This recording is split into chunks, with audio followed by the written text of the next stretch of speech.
Hello बच्चों, तो कैसे हैं आप लोग। आई होप आप लोग खुश होंगे, स्वस्थ होंगे और अपना ख्याल रखते होंगे। साथ ही आप लोग पढ़ाई पर भी ध्यान दे रहे होंगे। तो आइए आज हम लोग क्लास 10th के ज्योग्राफी के चैप्टर 1 के बारे में जानकारी प्राप्त करेंगे। तो पहला चैप्टर का सबसे पहले हम लोग नाम जान लेते हैं। तो क्लास 10th के भूगोल में जो पहला चैप्टर है उसका नाम है संसाधन और विकास। तो चलिए आज हम लोग संसाधन और विकास के बारे में विस्तृत जानकारी प्राप्त करेंगे कि इसका हमारे जीवन पर किस तरह प्रभाव पड़ता है।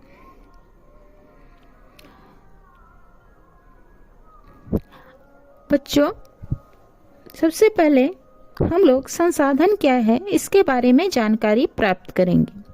अब चलिए आप लोग ये बताइए कि आप सबों में से किन्हीं को पता है तो आप कमेंट करके जरूर बताइएगा। सभी इसको अपने अपने तरीके से परिभाषित करने की कोशिश करिएगा। चलिए अब मैं आप लोगों को बता रही हूँ। पहले इसको हम सरल अर्थों में जान लें, फिर हम इसकी विस्तृत व्याख्या करेंगे। तो प्रकृति के वे सभी पदार्थ या वस्तुएं जो मानव जीवन की परिसंपत्ति बन जाए संसाधन कहलाती है। इसको दूसरे शब्दों में हम कहें तो पर्यावरण के वे सारे पदार्थ जो मानव जीवन की आवश्यकताओं की पूर्ति तथा सुख सुविधा प्रदान करने के लिए उपयोगी हो संसाधन है।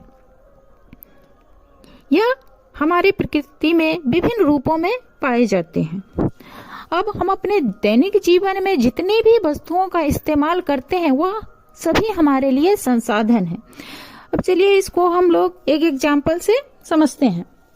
अब आप लोग देख लीजिए कि अभी आप विद्यालय में हैं, अभी आप पढ़ाई कर रहे हैं या आप ऑनलाइन पढ़ाई कर रहे हैं, तो अभी आप मोबाइल के सहारे पढ़ाई कर रहे हैं, ठीक है। और अभी आप अपने या रूम में बैठे हैं या विद्यालय में बैठे हैं, जहां पर भी बैठे हैं, जिस भी भवन में बैठे हैं वह भी आपके लिए संसाधन है। अभी आप मोबाइल से पढ़ाई कर रहे हैं तो मोबाइल भी आपके लिए संसाधन है। आपको मैं पढ़ा रही हूं तो मैं भी एक संसाधन हूं। आपसे हम प्रत्यक्ष या अप्रत्यक्ष तरीके से किसी भी तरह से अगर लाभान्वित हो रहे हैं तो आप भी मेरे लिए संसाधन हो।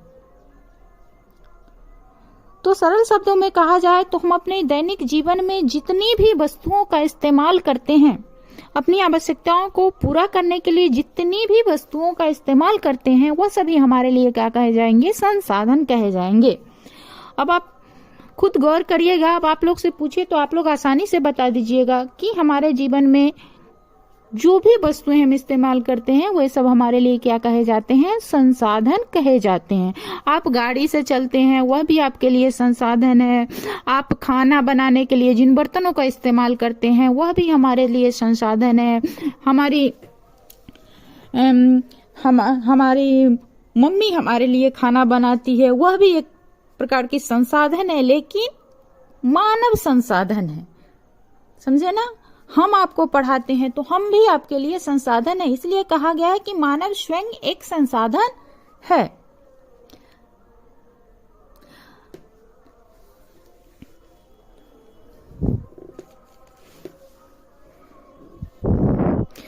अब मानव संसाधन है कैसे, इसको भी हम लोग थोड़ा जान ले, क्योंकि मानव के द्वारा जीवन में विभिन्न प्रकार के कार्य किए जाते हैं। जैसे कार्यालय का काम किया जाता है, टीचर के द्वारा पढ़ाया जाता है, डॉक्टरों के द्वारा लोगों का इलाज किया जाता है, मजदूर लोग जो हैं वह बोझा ढोते हैं, और विभिन्न प्रकार के जो भी लोग हैं सभी अपने अपने तरीके से अपना कार्य करते हैं और एक दूसरे के लिए संसाधन वो लोग एक दूसरे के लिए संसाधन है। मानव स्वयं ही अपनी आवश्यकताओं की पूर्ति के लिए अपने शरीर और अपने विभिन्न तकनीकों का उपयोग करता है तथा प्रकृति के अन्य वस्तुओं का भी उपयोग करने के लिए अपनी कार्यात्मकता और कार्य करने की योग्यता का विकास करता है। मानव अगर नहीं रहे दुनिया में, जान लीजिए, तो सभी जितने भी पदार्थ है और धन जो है वह यूं ही व्यर्थ पड़े रह जाएंगे, क्योंकि उसका उपभोग ही करने वाला कोई नहीं होगा। तो मनुष्य अपने संघर्षशीलता, ज्ञान, प्रतिभा, जिज्ञासा और सूझबूझ आदि गुणों का इस्तेमाल करके इन संसाधनों का इस्तेमाल करता है और इन संसाधनों में अपना सर्वोच्च स्थान रखता है। लेकिन यह एक बात है, आप जान लीजिए कि स्वयं संसाधन होते हुए भी मनुष्य संसाधनों का सबसे बड़ा उपभोक्ता भी है। अर्थात संसाधनों का अगर सबसे ज्यादा उपयोग कोई करता है तो वह मानव ही है।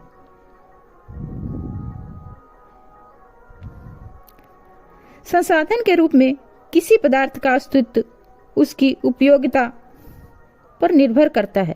अगर कोई वस्तु हमारे लिए उपयोगी है, अगर हम उसका, अभी इसको भी हम थोड़ा अर्थ में जान लेते हैं, इसको अगर परिभाषित करना पड़े तो हम किस प्रकार करेंगे सरल शब्दों में, कि हमारे पर्यावरण, अब संसाधन के परिभाषा आप लोग जान लीजिए कि संसाधन हमारे पर्यावरण में उपलब्ध प्रत्येक वस्तु जो हमारी आवश्यकताओं को पूरा करने में प्रयुक्त की जाती है, जिसका हम लोग अपनी आवश्यकताओं को पूरा करने में प्रयोग करते हैं और जिसको बनाने के लिए प्रौद्योगिकी उपलब्ध है, जो आर्थिक रूप से संभाव्य है और सांस्कृतिक रूप से मान्य है। अर्थात वो सभी वस्तुओं को हमारे समाज में मान्यता मिली है। हम किसी भी वस्तु का, ऐसे वस्तु का इस्तेमाल नहीं कर सकते जो हमारे लिए सांस्कृतिक और सामाजिक रूप से मान्य नहीं है। हमारे समाज उसे मान्यता नहीं देता है।